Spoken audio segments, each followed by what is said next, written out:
Hello everyone, welcome to IFS. अगर आप लोग आईआईटी जैम 2026 का एग्जाम क्रैक करना चाहते हो, आप भी आईआईटी से मास्टर करना चाहते हो, तो आज के सेशन में हम लोग एक बहुत इंपॉर्टेंट टॉपिक पर डिस्कस करने वाले हैं। हो सकता है कि आप में से बहुत सारे स्टूडेंट फर्स्ट ईयर के स्टूडेंट हो, सेकंड ईयर या थर्ड ईयर बीएससी के स्टूडेंट हैं। तो यहाँ पर एक दिक्कत ये आती है स्टूडेंट को कि उनका कॉलेज भी जब चलने लगता है, college plus IIT JAM preparation, इन दोनों को कैसे मैनेज किया जाए ताकि कॉलेज भी अच्छे से चल जाए और आईआईटी जैम की प्रिपरेशन इतनी तगड़ी हो जाए कि आप आईआईटी जैम एग्जाम में बहुत अच्छा परफॉर्म करके आए और आपको आईआईटी में एडमिशन मिल जाए। तो इस दुविधा को आज के सेशन में मैं आप लोगों को दूर करने की कोशिश करूंगा। तो चलिए इस सेशन को स्टार्ट करते हैं। यहाँ पर हम लोग जानेंगे कि कैसे दोनों चीजों को एक साथ मैनेज कर सकते हैं हम लोग। तो उससे पहले मैं बता दूं, मेरा नाम विकास है। तो आगे बढ़ते हैं। तो यहाँ पर देखिए, कुछ चीजें हमें समझने की जरूरत है। कुछ चीजें ओवरलैप होती हैं। ओवरलैप होने का मतलब क्या है कि जैसे कि आप बीएससी पढ़ रहे हैं, हो सकता है कि आप सेकेंड ईयर थर्ड ईयर, तो उस केस में अगर आप आईआईटी जैम का सिलेबस देखेंगे तो आईआईटी जैम की बहुत सारी चीजें आप लोगों को ग्रेजुएशन में भी मिल जाएंगी। जैसे रियल के बहुत सारे पार्ट मिल जाएंगे, डिटर्मिनेंट या मैट्रिक्स के पार्ट मिल जाएंगे, लीनियर अलजेब्रा के, ग्रुप थ्योरी भी आपको पहली बार ग्रेजुएशन में भी मिलता है। तो आप लोगों को क्या करना है यहाँ पर और कैसे अपने आप को मैनेज करना है, इस पर हम चर्चा स्टार्ट करते हैं। तो सबसे पहले अगर आप लोग यहाँ पर देखेंगे, जैसे मैंने सिलेबस की बात की, तो आईआईटी जैम के बहुत सारे टॉपिक्स आपको ग्रेजुएशन में मिल सकते हैं। अगर आप फर्स्ट ईयर, सेकंड ईयर या थर्ड ईयर में हो, तो आप ना उस ईयर के एटलीस्ट सिलेबस को देखिए कि आईआईटी जैम से जो मैच खाता हुआ सिलेबस है, तो आपको क्या करना है, उसे और अच्छे से फोकस करना है ताकि आप लोगों को कॉलेज के साथ साथ आईआईटी जैम की प्रिपरेशन भी ठीक ठाक चलती रहे। देन यहाँ पर हमें क्या करना है, आपको मतलब वही मैंने बताया आप लोगों को, ग्रेजुएशन में जो भी आपको मिलता है जैम से रिलेटेड, उन टॉपिक को कॉलेज में भी बहुत अच्छे से करिए। उसके साथ साथ अलग से भी आपको प्रिपरेशन करने की जरूरत है, क्योंकि कॉलेज में अगर बात किया जाए तो वहां पर एग्जाम दूसरे तरीके से लिया जाता है और आईआईटी जैम का जो एग्जाम होता है उसका अप्रोच अलग होता है। कॉलेज में क्या है कि चलो ठीक है, कुछ रिजल्ट, प्रॉपर्टी, थ्योरम के अगर आपको प्रूफ पता है तो उतने में भी आप बहुत अच्छा परफॉर्म कर सकते हैं। लेकिन आईआईटी जैम एग्जाम में इतना सफिशिएंट नहीं है। यहाँ पर आपको कॉन्सेप्ट तो एकदम क्लियर होने ही चाहिए, प्लस आपको मैक्सिमम नंबर ऑफ क्वेश्चंस की प्रैक्टिस करना है, क्योंकि आईआईटी जैम एग्जाम में क्वेश्चन रिपीट नहीं होते हैं और हर बार हर नए क्वेश्चन आते हैं। तो नए क्वेश्चन को कैसे सॉल्व करना है ये हम तब सीख पाएंगे जब हम मैक्सिमम नंबर ऑफ क्वेश्चंस की प्रैक्टिस करें। ठीक है, तो बेसिकली आपको क्या करना है, कॉमन सिलेबस को फोकस करना है और उस पर ज्यादा काम करना है। अब यहाँ पर अब टाइम भी मैनेज आप लोगों को करना है। तो अब बात यहाँ पर ये आती है यार, आईआईटी जैम के लिए हमने कितना पढ़ना चाहिए या बीएससी के लिए हमें कितना पढ़ना चाहिए। तो सबसे पहले मैं आप लोगों के सामने क्या करता हूँ कि वीकली आपको एक शेड्यूल देता हूँ। जरूरी नहीं कि आप उसी शेड्यूल को फॉलो करिए, थोड़ा बहुत ऊपर नीचे आप कर सकते हैं। तो यहाँ पर जैसे कि मैंने कुछ टाइम डिस्ट्रीब्यूट कर रखा है कि बीएससी प्लस आईआईटी जैम अगर आप क्रैक करना चाहते हैं आईआईटी जैम एग्जाम, तो उस केस में आप अपना टाइम कैसे मैनेज कर सकते हैं। तो देखो, आपको डेली क्या करना है, डेली मतलब यहाँ पर पहले वीकली का मैं बता देता हूँ, फिर हम डेली पर आते हैं। तो कोशिश करना है 20 से 22 घंटे जो है आपको वीकली, हर वीक में 20 से 22 घंटे आपको क्या करना, मान के चलिए 3-2.5-3 घंटे डेली आप लोगों को बीएससी के क्लासेस, असाइनमेंट, इन चीज़ों पर आपको क्या करना है, फोकस करना है।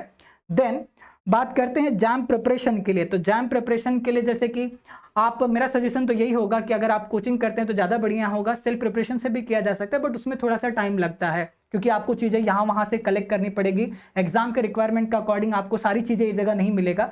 तो आपको वीकली एटलीस्ट, अभी जस्ट स्टार्ट अगर आप लोग करें तो वीकली आप मान के चलिए 18 से 20 घंटे आप लोगों को जैम में देना है। तो जैसे जैसे जैम एग्जाम का समय नज़दीक आता जाएगा वैसे वैसे इस टाइम को हम इंक्रीज करते जाएंगे और इस टाइम को डिक्रीज करते जाएंगे। ठीक है, और उसके साथ साथ ये रिवीजन एंड मॉक टेस्ट जो हम बात कर रहे हैं किसके लिए है, आपके जैम के लिए है। तो मॉक टेस्ट ठीक है, आपको क्या करना है, हर संडे एटलीस्ट एक एक टेस्ट देते रहना है जो भी टॉपिक आप लोग पढ़ो, ताकि आपको समझ में आए कि उस टॉपिक को आपने अच्छे से समझा या नहीं समझा। तो एटलीस्ट 5 से 6 घंटे वीकली आपको उस पर देना है। और जैसे कि मान लीजिए कि सुबह आप 8 बजे से शाम के मान लेते हैं 10 बजे तक का आपका स्लॉट है, तो बीच में आप लोगों को क्या करना है, एटलीस्ट पढ़ाई के अलावा 1-1.5 घंटे 2 घंटे आपको ब्रेक का टाइम निकलना। तो ऐसे हम मान के चलते हैं कि वीक में आपको 10 से 12 घंटे थोड़ा सा ब्रेक भी करते रहना है इस पढ़ाई के दौरान। एक तो वीकली हो गया। अब हम बात करते हैं कि डेली के अगर रूटीन के हिसाब से हम लोग बात करें, तो मेरा ये मानना है कि आप सुबह 6 बजे उठ जाइए। 6 से 8 आप डेफिनेटली, 6 से 8 तो कॉलेज नहीं रहेगा, तो आपके पास फ्री टाइम होगा। उस समय आपको क्या करना है, जैम से रिलेटेड टॉपिक पर फोकस करना है, कॉन्सेप्ट को बहुत अच्छा करना है और रिवीजन पर भी आप लोगों को फोकस करना है। ठीक है, अब उसके बाद नेक्स्ट आपका, हम मान के चलते हैं 2 घंटा सुबह आप ये दे देंगे जैम प्रिपरेशन के लिए। उसके बाद अगले 6 घंटे हम मान के चलते हैं कि आपका कॉलेज होगा, आपको कॉलेज जाना होगा। जबकि अभी गर्मी की छुट्टियां भी चल रही हैं, तो जरूरी नहीं कि आप कॉलेज ही जाएं। तो उस केस में आपके पास और अच्छा टाइम है कि जितना ज़्यादा आप प्रिपेयर कर सके, जितना ज़्यादा आप कॉन्सेप्ट क्लियर कर सके, आपके लिए अच्छा होगा। देन इवनिंग में जब आप कॉलेज से आते हैं 5 से 7, या अगर आप 5 बजे कॉलेज छूटता है तो उस केस में 6 से 8 आप लोग क्या कर सकते हो, जैम के टॉपिक को पढ़ोगे, क्वेश्चंस की प्रैक्टिस करोगे, कॉन्सेप्ट क्लियर करोगे, ठीक है। और रात को फिर 9 से 10 डेली 1 घंटे आप लोग क्या करिए, जो भी पूरे दिन में जैम के लिए पढ़ा है उससे आप लोग एक बार अच्छे से रिवाइज करिए। मतलब ज़्यादा कुछ नहीं करना आप लोगों को, एक बार सुबह 2 घंटे पढ़ लीजिए, एक बार शाम को 2 घंटे पढ़ लीजिए जैम के लिए, और रात को सोने से पहले आधा 1 घंटे आप लोग जैम के लिए उस दिन जो कुछ पढ़ा है आपको क्या करना है, रिवीजन करना है। और 6 घंटे आपने क्या कर दिया है, बीएससी के कॉलेज के लिए दे दिया है। ये तो बहुत अच्छा समय है कि इस वक्त आपका कॉलेज नहीं चल रहा, तो इस वक्त आप ज़्यादा से ज़्यादा अपने आईआईटी एग्जाम के प्रिपरेशन पर फोकस करो। और मेरा ये भी मानना है, जैसे कि मान लीजिए आप बीएससी के लिए कॉलेज में जा रहे हैं, तो उस केस में ना आप कॉलेज में अगर जा रहे हो तो आपके जो वहाँ पर टीचर्स हैं जो कुछ पढ़ा रहे हैं, रिजल्ट, प्रॉपर्टी, थ्योरम, आप ना एटलीस्ट उसे ध्यान से उसे सुना करो वहाँ पर। क्योंकि मान लो अगर आप ध्यान से पढ़ते हो, घर पर आने के बाद अगर नहीं भी रिवाइज करते हो, एग्जाम के समय आप पढ़ते हो, तो उस केस में अगर एक बार आपने क्लासरूम में उन चीज़ों को ना ध्यान से पढ़ लिया तो फटाफट चीज़ें आपको रिकॉल होती हैं। मान के चलो एक सेमेस्टर का एग्जाम आप 1 वीक में पढ़कर 80% तक ला सकते हो, ठीक है, ये भी किया जा सकता है। बट कंडीशन ये है कि अगर आपको कॉलेज में क्या करना होगा, मतलब ध्यान से सुनना होगा जो भी आपके टीचर्स पढ़ा रहे हैं। अब आगे आते हैं, जैसे कि इस वक्त आप लोगों का हॉलीडे और सेमेस्टर जब ब्रेक होता है उसे आपको अच्छे से यूटिलाइज करना है, क्योंकि वहाँ पर कॉलेज तो जाना नहीं है। अगर कॉलेज नहीं जाना है तो उस केस में ये बहुत इंपॉर्टेंट फेज है, यहाँ पर अगर आप गड़बड़ करेंगे तो फिर दिक्कत हो सकता है ना। तो उस केस में आपको क्या करना है, मैक्सिमम टाइम आपको क्या करना है, एग्जाम की प्रिपरेशन पर फोकस करना है। और हो सके तो आप लोग क्या करिए, तो ऑनलाइन प्लेटफॉर्म ज्वाइन कर सकते हो, हमारे साथ जुड़ सकते हो, ताकि आपको एक प्रॉपर डायरेक्शन में पढ़ाया जा सकता है एग्जाम के रिक्वायरमेंट के अकॉर्डिंग, ताकि आप लोगों को यहाँ वहाँ भटकने की जरूरत ना पड़े, ठीक। अब आगे बढ़ते हैं। देखो आज तो मैं वीडियो के थ्रू आपको बता रहा हूँ, तो हो सकता है आप मोटिवेट होकर 4-6 दिन इसे फॉलो करें, उसके बाद भूल जाए, तो ऐसा बिल्कुल नहीं करना है। लगातार कंसिस्टेंट रहना है और अपने आप को इवेल्युएट करना है। मतलब जो कुछ चीज़ें आप कर रहे हो तो देखो क्या प्रॉपर डायरेक्शन में चल रहा है या नहीं चल रहा है, कहीं पर कोई कमी तो नहीं रह गई है। तो वीकली आप लोगों को टेस्ट देना है। जो कुछ टॉपिक 1 वीक में आप पढ़ रहे हो ना, तो हर संडे को आप क्या करिए करिए, उस पर एक टेस्ट दीजिए, और उस टेस्ट में ना अपनी कमियों को पहचानने की कोशिश करिए। जो गलतियां हुई उसे आपको रिपीट नहीं करना है। और प्रीवियस ईयर क्वेश्चन पेपर भी, आप कोई भी एक टॉपिक पढ़ ले रहे हो तो उससे related previous year question paper ले लो भाई।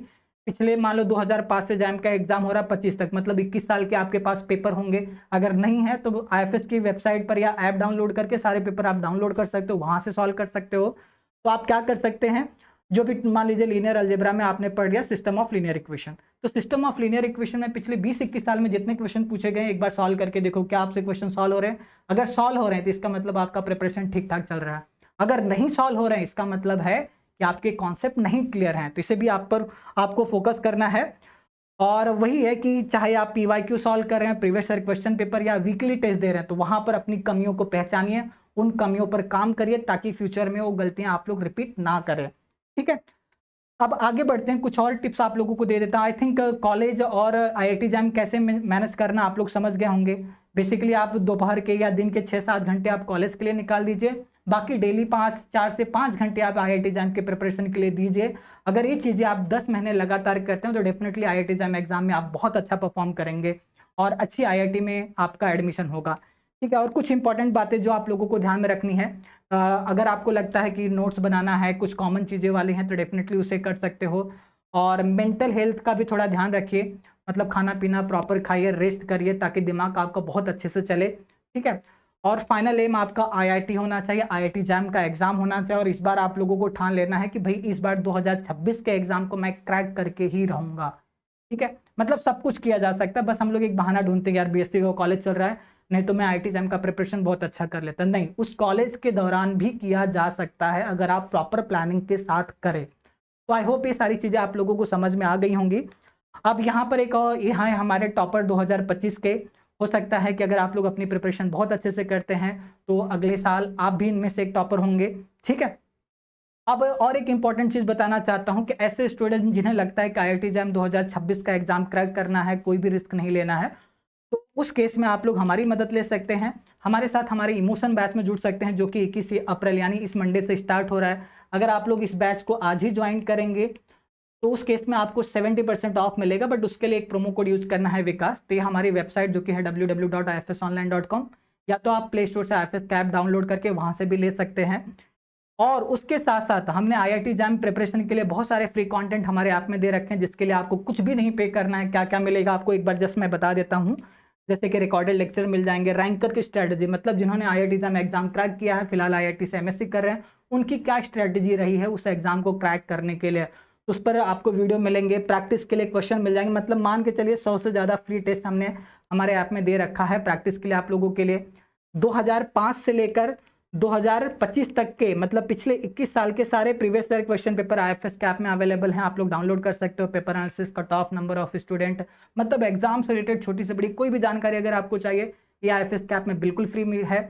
अगर आप लोगों ने अभी तक नहीं डाउनलोड किया तो प्ले स्टोर से आज ही डाउनलोड करें, अपने आप को रजिस्टर करें। रजिस्टर करते वक्त एग्जाम पूछा जाएगा, तो आपको एग्जाम सेलेक्ट करना है IIT एग्जाम मैथमेटिक्स, ठीक है।